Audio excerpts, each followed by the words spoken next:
just before the holidays, TikTok, which folks know as a social media app, an entertainment app, as you said, that mostly derives its revenue from advertising, decided, hey, let's launch a shop functionality.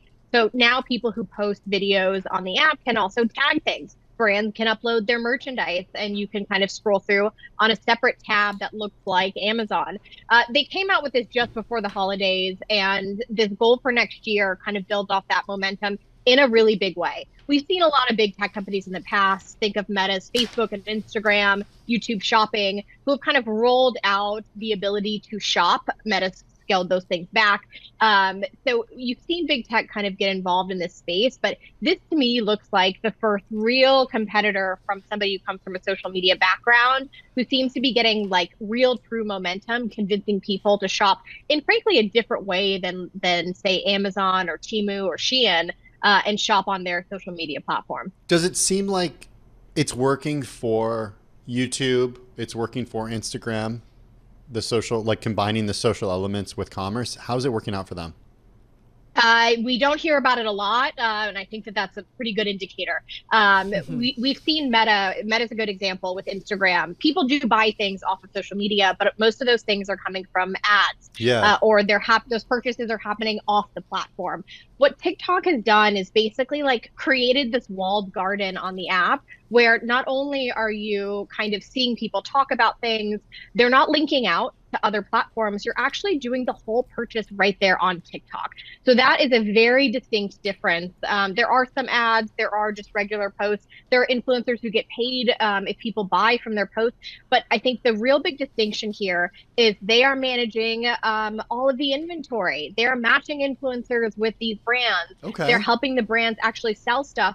And that actual checkout happens right within TikTok. So, is this more, it's definitely more than what the competitors are doing. And it looks a lot more like a proper e-commerce functionality than perhaps, an ad where you click and you're directed to another website and you have to figure out how to check out over there. You know what's interesting about this is I was talking to Carol about this a little earlier as we were prepping for this segment, and she said something like, so it's like a social version of what Amazon is doing, and I was like, Amazon has this new social tab that showed up in my Amazon app that I clicked, and it's like basically it's a weird TikTok impersonation. Yeah. It's like, I don't want to call it a TikTok but it's vertical video. You scroll through it, you flick it, the video up.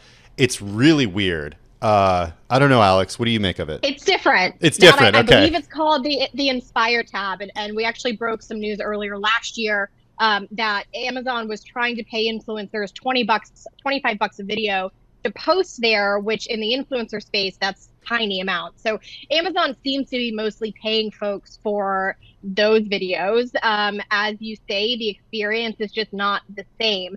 TikTok, it's a little bit copying some of what TikTok DNA is, but what they really have is kind of the magic that made them really sticky and popular on the social media side.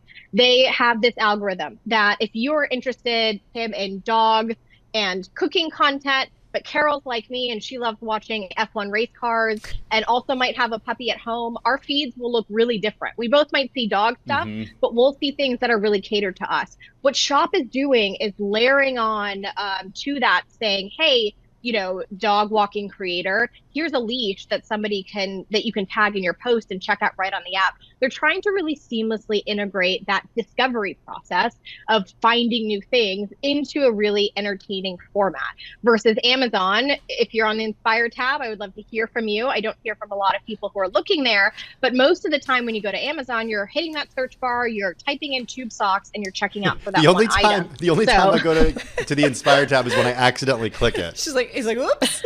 I mean, should Amazon be worried? I think that this is the first kind of social media company that should actually have them worried.